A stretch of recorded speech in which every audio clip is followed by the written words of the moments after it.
अस्सलाम वालेकुम everyone, hope you are good. आज का हमारा टॉपिक है नॉर्मल फ्लोरा और benefits of bacterial flora of humans. Normal flora.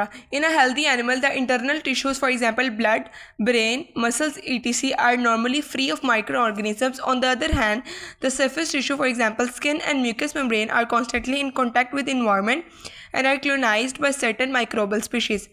Healthy animal. जहाँ भी कहीं animal का जिक्र होगा वहाँ पे उससे मुराद है दोनों स्पीशीज़, ह्यूमंस की भी और एनिमल्स की भी।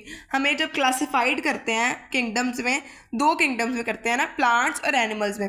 प्लांट्स किंगडम प्लांटिया में प्लांट्स आते हैं, किंगडम एनिमिलिया के अंदर एनिमल्स भी आते हैं और ह्यूमंस भी आते हैं। उन्होंने कहा है कि हेल्दी एनिमल के अंदर जो इंटरनल टिश्यूज़ होते हैं, वो टिश्यूज़ जो हमें बाहर से नज़र नहीं आते, वो सारे टिश्यूज़ इंटरनल टिश्यूज़ हैं, इनसाइड हमारी बॉडी के अंदर जो टिश्यूज़ हैं। For example blood, brain, muscles for etc are normally free of microorganism. Blood हमारी वेन्स के अंदर होता है, ठीक है, वेन्स हमें थोड़ी बहुत नज़र आती हैं, ब्लड हमें नज़र नहीं आता। ब्रेन जो हमें बाहर से नज़र आता है वो स्कल है, स्कल के अंदर ब्रेन होता है। मसल्स भी हमें नज़र नहीं आते, फ्री होते हैं ये इंटरनल टिश्यूज़ माइक्रो ऑर्गेनिज्म से।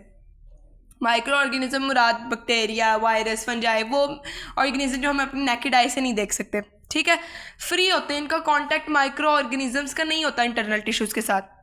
तो कैसे इंटरनल टिश्यूज़ के अंदर जाएंगे, उनका कांटेक्ट ही नहीं है, ठीक है। On the other hand the surface tissue for example skin and mucous membrane are constantly in contact with environment and are colonised by certain microbial species. लेकिन ऑन द अदर हैंड क्या होता है, जो surface tissues, वो tissues जो हमें बाहर से नज़र नहीं आते, जो हमें बाहर से नज़र आते हैं, वो हमारे सरफेस टिश्यू ने, जैसे स्किन और म्यूकस मेम्ब्रेन। हर वो मेम्ब्रेन जिससे फ्लूइड निकलता है, लिक्विड निकलता है, उस मेम्ब्रेन को हम कहते हैं mucous membrane. For example nose, हमारी नोज़ से फ्लूइड निकलता है। फॉर एग्जांपल हमारे ईयर, कान, हमारे कानों से फ्लूइड निकलता है। वेजाइना से फ्लूइड निकलता है, ठीक है। ये सारे क्या हैं, ये सारे सरफेस टिश्यूज़ हैं, म्यूकस मेम्ब्रेन्स हैं, ठीक है। इनका डायरेक्टली कॉन्टैक्ट होता है इन्वायरमेंट के साथ। नोज़ के थ्रू भी माइक्रो ऑर्गेनिज्म अंदर जा सकते हैं, नोज़ के ईयर के थ्रू भी जा सकते हैं, वेजाइना के थ्रू भी माइक्रो ऑर्गेनिज्म जा सकते हैं, क्योंकि ये ओपन स्पेसिस हैं, इनका कांटेक्ट है इन्वायरमेंट के साथ, ठीक है। हमें पता है इन्वायरमेंट में बेशुमार बैक्टीरिया पाए जाते हैं, बेशुमार माइक्रो ऑर्गेनिजम्स हैं। अब क्या होता है, सरफेस टिश्यूज़ के थ्रू क्लोनीज बनती हैं माइक्रो ऑर्गेनिजम्स की बॉडी के अंदर। मैंने किसी चीज़ को टच किया, उस जगह पे बैक्टीरियाज हैं, वो मेरी स्किन के ऊपर लग गए, ठीक है। मैंने उसी हाथ से जिस हाथ पे बैक्टीरियाज लगे हैं, कोई खाने वाली चीज़ खाई है, वो बैक्टीरियाज डायरेक्ट मेरे अंदर चले गए, ठीक है। अंदर जाकर उन बैक्टीरियाज ने क्या किया, कॉलोनीज बना ली, माइक्रोब्स की स्पीशीज़, डिफरेंट स्पीशीज़ ने, एक किस्म का बैक्टीरिया तो नहीं होता, ठीक है, उनकी डिफरेंट स्पीशीज़ ने बॉडी के अंदर जाके कॉलोनीज बना ली। The mixture of organisms regularly found at any anatomical side referred as normal flora. Normal flora की डेफिनेशन बताइए, नॉर्मल फ्लोरा किसे कहते हैं?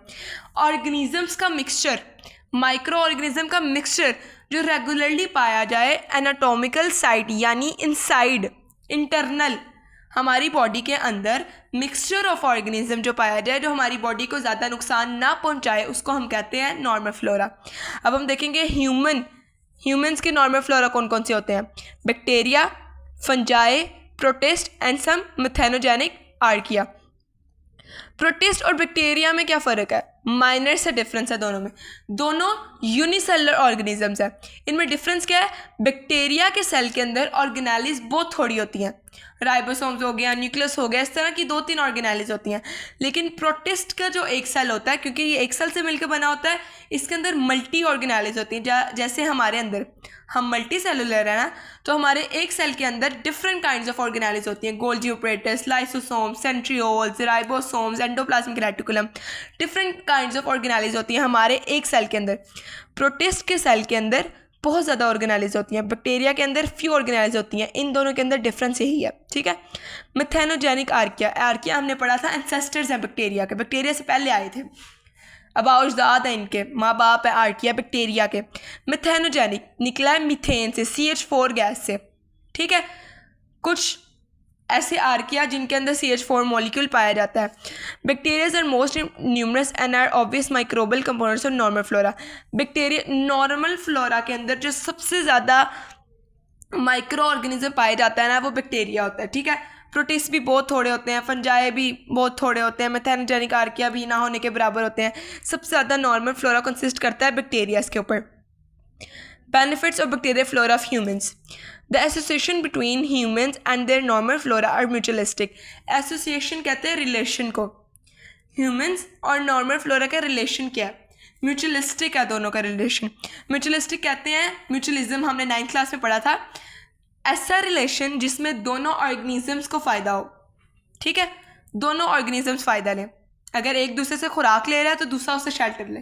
किसी भी ऑर्गेनिज्म, किसी भी स्पीशी को नुकसान ना पहुंचे, दोनों स्पीशीज़ को फ़ायदा पहुंचे, उस हम रिलेशन को कहते हैं mutualism, mutualistic. In human body normal flora gets nutrients. अब नॉर्मल फ्लोरा के बेनिफिट्स बता रहे हैं कि नॉर्मल फ्लोरा ह्यूमन बॉडी से, हमारी बॉडी से क्या क्या बेनिफिट्स लेता है। न्यूट्रिएंट्स, खुराक लेता है, स्टेबल इन्वायरमेंट, हमारी बॉडी के अंदर सारी चीज़ें स्टेबल है, इन्वायरमेंट स्टेबल है, टेम्परेचर कांस्टेंट है, हमारी बॉडी का कांस्टेंट टेम्परेचर कभी भी चेंज नहीं होता। प्रोटेक्शन लेता है, ट्रांसपोर्ट, इजीली ट्रांसपोर्ट हो सकता है हमारी बॉडी में, एक ऑर्गन से दूसरे ऑर्गन तक, एक टिश्यू से दूसरे टिश्यू तक। ठीक है, आगे लिखा हुआ है similarly body also get many benefits from normal flora. इसी तरह जिस तरह नॉर्मल फ्लोरा हमारी बॉडी से बेनिफिट्स लेती है, हमारी बॉडी से फ़ायदा लेती है, हम भी नॉर्मल फ्लोरा से बेनिफिट्स लेते हैं। आगे बताए हुए हैं synthesis of vitamins, prevent colonisation by pathogens, inhibit और kill pathogens, stimulates the production of cross reactive antibodies. Synthesis of vitamins, सबसे पहले विटामिन्स बनाते हैं बैक्टीरिया। नॉर्मल फ्लोरा हमारी बॉडी के अंदर विटामिन्स बनाते हैं। विटामिन्स क्या है? विटामिन्स बहुत इंपॉर्टेंट सब्सटेंसेस, ऐसे सब्सटेंसेस है जो हमारी बॉडी के रिप्रोडक्शन, हमारी बॉडी के सपोर्ट, हमारी बॉडी के प्रोटेक्शन, हमारी बॉडी की ग्रोथ के लिए बहुत ज़्यादा इंपॉर्टेंट होते हैं। ठीक है, विटामिन्स हम सबको पता है, हमने 9th में पढ़ा था और 10th में भी, कि दो तरह के विटामिन्स होते हैं, नॉन एसेंशियल विटामिन्स और एसेंशियल विटामिन्स। वो विटामिन्स जो हमारी बॉडी खुद बनाती है, 20 काइंड्स ऑफ विटामिन्स है, हमारी बॉडी 10 विटामिन्स खुद बनाती है, उनको हम कहेंगे नॉन एसेंशियल विटामिन्स। ज़ाहिर है वो हमें बाहर से लेने की ज़रूरत नहीं पड़ती, वो हमारे लिए नॉन एसेंशियल है, हमारी बॉडी खुद ही बनाती है। जब हमारी बॉडी को ज़रूरत होती है विटामिन्स की, उन 10 विटामिन्स की, तो हमारी बॉडी वो विटामिन्स खुद बनाती है।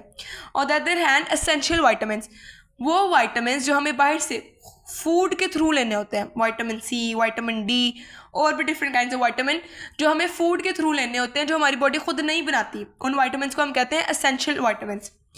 Bacteria in alimentary canal produce vitamins. They excrete vitamins which are in excess of their needs. Alimentary canal हमारी ईसोफेगस से लेकर एनस तक की जो केनाल है उसे हम कहते हैं एलिमेंट्री केनाल। जहाँ से हम खाना खाते हैं वहाँ से लेकर हमारे डिस्चार्ज तक की जो ट्यूब है उसको हम कहते हैं एलिमेंट्री केनाल। एलिमेंट्री केनाल में जो है ना बैक्टीरिया प्रोड्यूस पैदा करते हैं vitamins. They excrete vitamins which are in excess of their need. वो उन विटामिन्स को एक्सक्रीट करते हैं जो उनकी ज़रूरत से ज़्यादा होते हैं, एक्सेस होते हैं। बैक्टीरियाज उन विटामिन्स को एक्सक्रीट करते हैं जो उनकी ज़रूरत से ज़्यादा होते हैं। कहाँ एक्सक्रीट करते हैं? From alimentary canal. These vitamins are absorbed and distributed in body.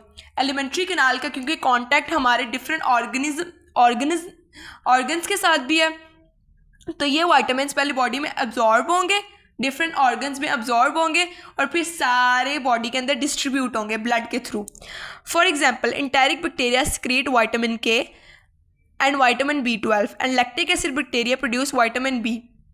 Enteric bacteria, एक बैक्टीरिया उसका नाम है एंटेरिक, वो सिक्रीट करता है विटामिन के। अच्छा, विटामिन के ऐसा विटामिन है जो ब्लड क्लॉट्स बनाता है। जब हमें कहीं कट लग जाता है तो हल्की सी लेयर आती है हमारी उस स्किन की जगह जो हमारे ब्लड फ्लो को रोकती है। अगर विटामिन के हमारी बॉडी में कम हो या विटामिन के हमारी बॉडी में ना हो तो हमारा ब्लड क्लॉट ना बने। ब्लड क्लॉट ना बने तो हमारा ब्लड फ्लो करना ना रुके, हमारी बॉडी से सारा ब्लड निकल जाए। जब हमें कोई छोटे मोटे माइनर कट्स भी लगे तो हमारी बॉडी से सारा ब्लड निकल जाए। No blood means no life. Vitamin B12 क्या कहता है? बोन्स को स्ट्रेंथन करता है। Lactic acid bacteria produce vitamin B। एक और बैक्टीरिया उन्होंने बताया लैक्टिक एसिड, वो क्या सिक्रीट करता है? प्रोड्यूस करता है vitamin B। Prevent colonisation by pathogens. Pathogens उन्हें कहते हैं जो डिजीज़ कॉज करते हैं, उनकी क्लोनीज बनाने से रोकता है। कौन? Normal flora. प्रिवेंट बचाता है, रोकता है। The bacteria of normal flora compete with the pathogens for attachment sites and nutrients, so pathogens have less chance of attachment to entering body tissues। जो नॉर्मल फ्लोरा होता है ना हमारी बॉडी के अंदर इतना ज़्यादा होता है, फिर वो compete करता है, कंपटीशन लगाता है पैथोजेंस के साथ। अब हमारी बॉडी के अंदर न्यूट्रिएंट्स भी उतना ही है, शेल्टर भी हमारी बॉडी का उतना ही है। अब अगर हम ये सोचते हैं हमारी पूरी बॉडी के अंदर नॉर्मल फ्लोरा सिर्फ ऑक्यूपाई करता है, अगर सारी हमारी बॉडी की जो एक्स्ट्रा स्पेसिस हैं उनके अंदर नॉर्मल फ्लोरा ऑक्यूपाई कर देता है, ठीक है, उसकी अकरेंस होती है अगर हर जगह, तो पैथोजेंस कहाँ रहेंगे? पैथोजेंस को भी पैथोजेंस क्यों डिजीज़ कॉज करते हैं हमारी बॉडी में? वो आके डिजीज़ कॉज करते हैं, हमारी बॉडी से न्यूट्रिएंट्स लेते हैं और शेल्टर लेते हैं। जब उन्हें नज़र आ रहा होगा कि नॉर्मल फ्लोरा हर जगह पाया जा रहा है तो पैथोजेंस हमारी बॉडी पर अटैक नहीं। तो जब हर जगह नॉर्मल फ्लोरा पाए जाएंगे तो पैथोजेंस का लेस चांस होगा कि वो बॉडी टिश्यूज़ के अंदर एंटर करें। हर जगह नॉर्मल फ्लोरा होंगे, पैथोजेंस को कहीं से न्यूट्रिएंट नहीं मिलेगा, कहीं से शेल्टर नहीं मिलेगा, तो पैथोजेंस हमारी बॉडी में कॉलोनीज नहीं बनाएंगे, हमारी बॉडी टिश्यूज़ के ऊपर अटैच नहीं होंगे। इनहिबिट और किल पैथोजेंस, इनहिबिट रोकता है और किल मारता है पैथोजेंस को, डिजीज़ कॉजिंग को, बैक्टीरियाज को। The intestinal bacteria produce a variety of substances for which they inhibit और किल पैथोजन बैक्टीरिया। इंटेस्टाइन के अंदर जो बैक्टीरियाज पाए जाते हैं वो प्रोड्यूस करते हैं ऐसे सब्सटेंसेस जो किल करते हैं पैथोजेनिक बैक्टीरियाज को या इनहिबिट रोकते हैं उनकी ग्रोथ को। अब हमारी इंटेस्टाइनल बैक्टीरिया जो है ना, जो सब्सटेंसेस रिलीज़ करते हैं ना, उनमें एक मीथेन भी है, ठीक है, CH4 बहुत पॉइजनस गैस है, ठीक है, ये भी पैथोजेंस को किल करेगी। आगे stimulate the production of cross reactive antibodies. Since the normal flora behaves as antigen, they induce immunological response. Low level of antibodies produced against the normal flora are known to cross-react with certain pathogens and thereby prevent infection invasion. इस point का मतलब क्या है? Normal flora जो है ना antigen की तरह काम करना शुरू हो जाएगा, एंटीजन यानी एनिमीज़ की तरह काम करना शुरू कर देगा नॉर्मल फ्लोरा। अब इससे क्या होगा? ये हमारे इम्यूनिटी सिस्टम का जो रिस्पॉन्स है ना इसको थोड़ा कम करेगा, ठीक है, इम्यूनिटी सिस्टम का हमारा रिस्पॉन्स जो है ना, इम्यूनिटी सिस्टम का हमारे रिस्पॉन्स को थोड़ा कम करेगा, ठीक है। फिर एज अ रिजल्ट क्या होगा कि कम एंटीबॉडीज़ पैदा होंगी। देखिए नॉर्मल फ्लोरा किस में ट्रांसफॉर्म हो गया है? एंटीजन यानी एनिमीज़ में। उन एनिमीज़ को किल करने के लिए हमारी बॉडी में एक सिस्टम है, इम्यूनिटी सिस्टम, जो एंटीबॉडीज़ रिलीज़ करता है, जो हमारी बॉडी में एनिमीज़ को किल करता है, ठीक है, antibodies. Low level of antibodies produce होंगी, ठीक है, जो नॉर्मल फ्लोरा को मारेंगी, नॉर्मल फ्लोरा को मारेंगी और उसके साथ साथ पैथोजेंस को भी किल करेंगी। पैथोजेंस को क्यों किल करेंगी? अच्छा, एंटीबॉडीज़ को लगेगा कि जो पैथोजेंस है ना उनकी शेप, उनका स्ट्रक्चर और नॉर्मल फ्लोरा का स्ट्रक्चर एक जैसा है। वो पैथोजेंस को नॉर्मल फ्लोरा यानी वो नॉर्मल फ्लोरा जो एंटीजन में ट्रांसफॉर्म हो गया था, ठीक है, उसकी तरह समझ के पैथोजन को भी किल करना शुरू कर देगी। हमारी बॉडी के अंदर लेस पैथोजेंस होंगी, पैथोजेंस नहीं होंगी, हमारी बॉडी के अंदर डिजीज़ नहीं होंगे। ये प्रिवेंट करता है, बचाता है इन्फेक्शन से और इन्वेजन यानी हमले से। हमारी बॉडी के अंदर किसी बैक्टीरिया वायरस का हमला हो तो क्या होगा? एंटीबॉडीज़ रिलीज़ होंगी नॉर्मल फ्लोरा की वजह से।